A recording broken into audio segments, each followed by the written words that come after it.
Welcome to episode 159 of Build Your House Yourself University by BYHYU. I'm your host and fellow student, Michelle Nelson, and together we'll learn the basics of home design and construction and demystify the building process so we can make smart, money-saving decisions and build quality dream homes with or without a general contractor. Most of us want to get the biggest bang for our buck, and if possible, we prefer making purchases when items go on sale. And that goes for things that we'll need for our new homes. So I read a few articles on the best times to purchase certain home building and household items. To be honest, after reading many sources on the subject, I found no solid agreement on the exact best times to find sales prices on different items. One source would say sales occur most often in May, and another article would say November. But what I've compiled for you in this week's episode is a list of the most often cited best times for buying things for the home. Although there will be sporadic sales throughout the year for different home building and household items, there are certain predictable times of year when specific products and materials can be bought for significant discounts. And that's what we'll talk about in just a moment. Before moving on, big thank yous go to Darbs, Julie Anderton, Angie Martin Hall, and BLady7405 for taking the time to give the podcast 5-star ratings and reviews. Thanks for helping me by spreading the word about the helpfulness of the podcast and for encouraging others to take a listen.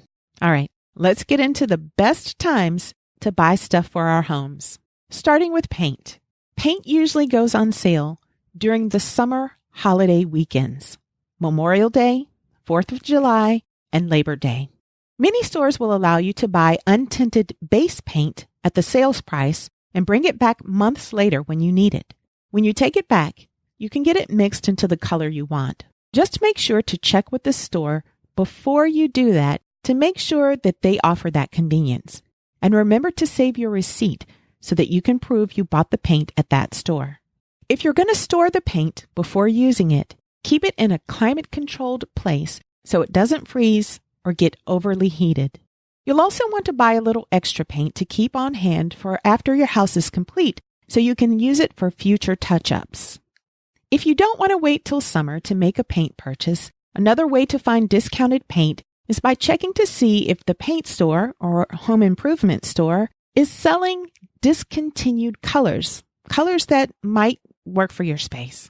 For furniture sales, 3 of the biggest blowout shopping days are Black Friday, Labor Day, and Memorial Day.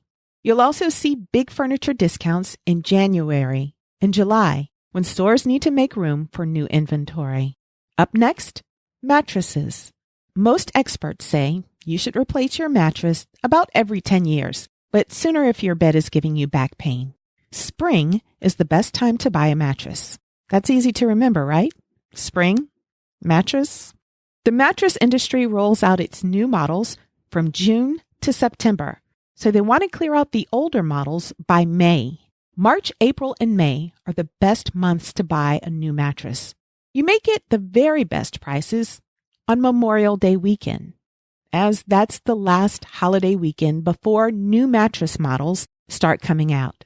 No matter what time of year you're buying a mattress, know that if you're buying a mattress from a mattress store or furniture showroom, a little friendly negotiation is not only acceptable, but it's almost expected.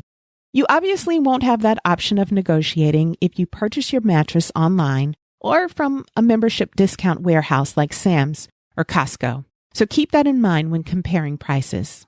Like new mattresses, new refrigerator models roll out during the summer months.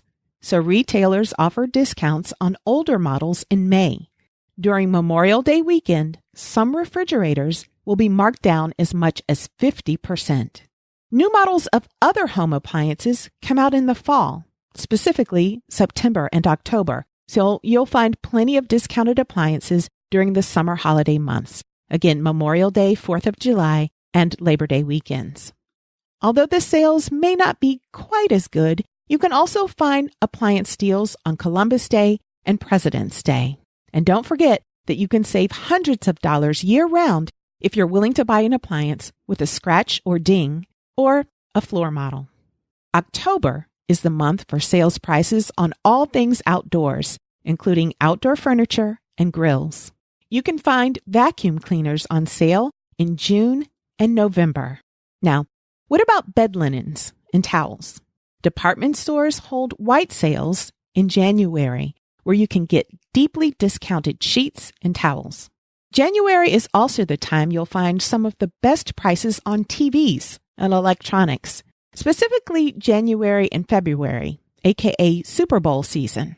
Other times you'll see discounted televisions and electronics during the spring when new models are released, and on Black Friday. I bet you can guess when home, gym, and fitness equipment usually go on sale. Yep, it's around the new year. Retailers know that many people make weight loss and fitness resolutions at New Year's, so sales on fitness equipment start on Black Friday and go through January. Lighting fixtures. Lighting fixtures could go on sale anytime throughout the year, but new styles are featured at wholesale markets in January, so you're likely to get the biggest discounts on lighting toward the end of the year, as retailers want to make space for new styles. The best deals on flooring and carpeting can be seen when stores are desperate for a sale. This happens in the dead of winter, late December and January, when most people are too busy and too cold to think about flooring. You might also be able to get good pricing on flooring in late May, when people are busy preparing for the end of school, graduations, and summer vacations. Air conditioners. They go on sale during the fall and winter months when demand is low. Fall and winter are also good seasons to purchase cabinets, roofing, lumber, and other building materials. Prices for most building materials start going up in March and April when the construction season starts to get busy. Interestingly, according to Consumer Reports, roofing materials are discounted during May. I guess that's to encourage roofers to make purchases for the upcoming construction season. Can you guess when you can get the best prices on swimming pools? It's the fall and winter, if the climate in your area allows for constructing a pool at that time of year. Surprisingly, April is another sweet spot in the year when homeowners are thinking of pool season, but the demand for pool construction is still low. You might save as much as 20% on a pool if you wait until demand is low and contractors need work. All in all, we can find deals on items we need for our new homes throughout the year, especially if we're willing to buy discounted products, floor models, and scratch and dent items. But in general, we can get the biggest and most numerous discounts on a variety of products if we shop during national holidays, especially summer holidays, plus Black Friday, and when demand for materials and labor are low. I hope those tips help you get exactly what you want at a discounted price. I'll be taking a little break in May for travel and to get some organizational tasks done for my own project. So next month, I'll feature rebroadcasts of some of my most popular and most information-heavy episodes. If you're new to the podcast, these may be episodes that you've never heard before. But even if you've listened to those episodes once, taking another listen can be really beneficial in solidifying your understanding and recall of many of the useful facts. You're bound to hear a few things that you missed the first time around, or to hear things that you need to be reminded of.